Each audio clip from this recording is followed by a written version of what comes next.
Hey y'all, good morning. I'm actually driving, and I know in a previous video I stated that I was watching, or I started watching, excuse me, Divorce Court, I guess binging it, if so to speak, on Hulu. And I mean, it's kind of like when I'm ready to go to bed, and I feel like I might fall asleep, but I want to watch something. So I don't want to watch one of my shows because I might fall asleep and have to rewatch it, or might not really be paying attention to it. So I watch Divorce Court. Now, Divorce Court has become a sort of this traffic is disgusting.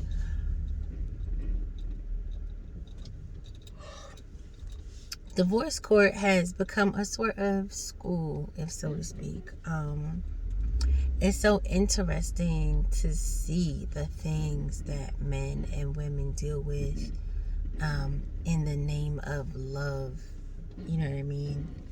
Excuse my nails, y'all. I cut them to do my hair, and I don't feel like being bothered. So now they like little nubs. In the name of love, right? And I feel like a lot of people are afraid to start over. I found that I saw a video last night. This lady's with this man, and she just seems so hurt, and she's talking about how she lost a baby. She went into labor early because he was stressing her out and all these things, and she has 7 kids. So they have 2 together, and I guess she had 5 before him. And he was just like, oh, she nags me, this, that, and the third. And I find that is a huge complaint. He goes MIA. She's like, she just had a baby, and my man went MIA. She didn't see him. She was just by herself with the new baby. He didn't answer the phone, nothing like that. Like, he basically was just like, nah, I don't want to be bothered with her. That's what he said. He said he don't want to be bothered because she's annoying, she nags him, this, that, and the third. But it seems like he just don't like her. Like, I can't see him even liking her to be in that situation.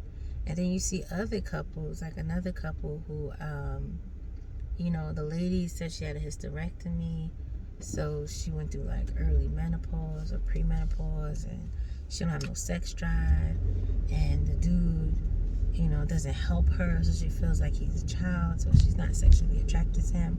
Even though she doesn't have a sex drive, she doesn't even make her want to have sex, I guess, because she has so much to do. But the last time they had sex, she basically was like, when is this gonna be over? Like, while they were having sex, which is crazy to me. But she also, apparently, every time they got into it, because they're not having sex, he said the last time they had sex was 8 months ago. She'd be like, well, just go find somebody who could do it for you. And she told him that about 6, 7, 8 times. And he finally did it. He went, had sex with somebody, came home right after and told her about it. She went off. And it's just like, and she's like, well, I didn't think he would really do it. And this is the thing, like, you can't tell men certain things, and I feel like that's one of them. And in this case, she said it to him like 7, 8 times, and then he's like, fuck it, fine, you ain't doing it, and it's been almost a year, I'm gonna go do it. Okay, we can say that that's not his fault, because you literally was like, go ahead. And you keep telling him that. Like, after a while, somebody gonna take you seriously. You can't keep telling somebody something and then expect them to just be like, yeah, nah, she joking. Nah, he's like, all right, cool. So that situation, I feel like the lady was just like, oh, I love him, I just, whatever. And they had a sex therapist come on to talk to them about this stuff. And I feel like that couple, honestly, looking at them, even though he cheated on her with that lady, a couple times, because there was more than one time, like 4 times. I guess they could get through it, because she's all, I love him, and he's like, yeah, I wanted to work, I only did it because she told me to, and you know, she wasn't doing it, and this, that, and the third. So I say this to say that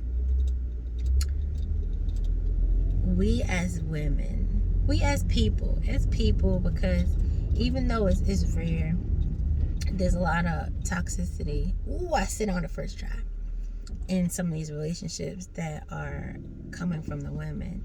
And I'm not saying it's rare in life, because I don't know those statistics, but I'm saying on the show, majority of the shows, it's usually the man is cheating, the man is doing this, the man is doing that. You know, it's usually cheating, you know, ignorance, and having babies on the side, and just flat out, like this one dude flat out was like, yeah, I sleep with other women. Yeah, I told her I don't want no relationship. Yeah, I've been with her XYZ years, but you know, we not married, so I'm technically single. And then when asked if she could do it, he's like, nah. So my thing is that a lot of y'all need to be single. I'm trying to figure out what's the big deal. Like, why are we so, I don't know what's the word. I was about to say fiending, but so fiending doesn't make sense.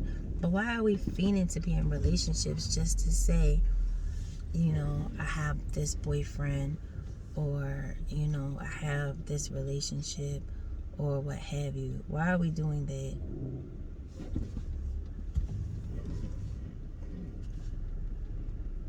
All right, bus driver, let's go. So I don't understand. I don't get it. I feel like so many of these people, they come up there and within like 2 minutes, I'm like, nah, this relationship is trash. And it's not even that I'm some kind of expert, or I'm better than, or, you know, it's just that it's easy to see it from the outside looking in. And some things that should be like a hard no, I feel like a lot of people, they just kind of deal with it because, oh, I've been with him XYZ amount of years. Oh, you know, we went through all these things together. Oh, we have this history. Oh, this and the third.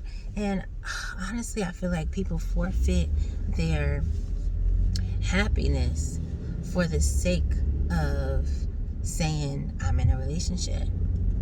You know? And they're like the last one I watched, they were like, oh yeah, you know, we got the kids. And she was like, that's the wrong thing to do. Don't stay together because you have kids, because what did she say? Oh, she said that you're giving them a childhood that they'll have to recover from, or something along those lines. And it makes so much sense, because you're unhappy and toxic as hell, and the kids just have to be around it. And that's the part that y'all don't understand. Oh yeah, we got kids, so not if y'all acting the fool, not if y'all miserable as hell. What's the point? Like, why would you want your kids to have to be subjected to being around that type of behavior? Why? I don't understand. And so many of y'all think it's okay, so y'all be like, yeah, let me be in this relationship. But nah, it's not that serious. But I digress, y'all. Anyway, long story short, divorce court is teaching me some things. That was the point of this video. Y'all know I go off on tangents. Y'all know I can't keep my mind on one topic. But that's the point of this topic. Watch divorce court and then reflect. I feel like it's good. It's like an independent study that you could do for yourself about your own situation and kind of think about it. And I also be thinking, like, if I went on divorce court for any of my long-term relationships, what the hell would they have told us? Because, baby, I feel like I would have been looking just as dumb as some of them women on there. And not really dumb, just, yeah, maybe dumb. I think I would have been looking just like them in them same relationships. So, yeah, y'all, just reflect, man. reflect and choose yourself, men and women.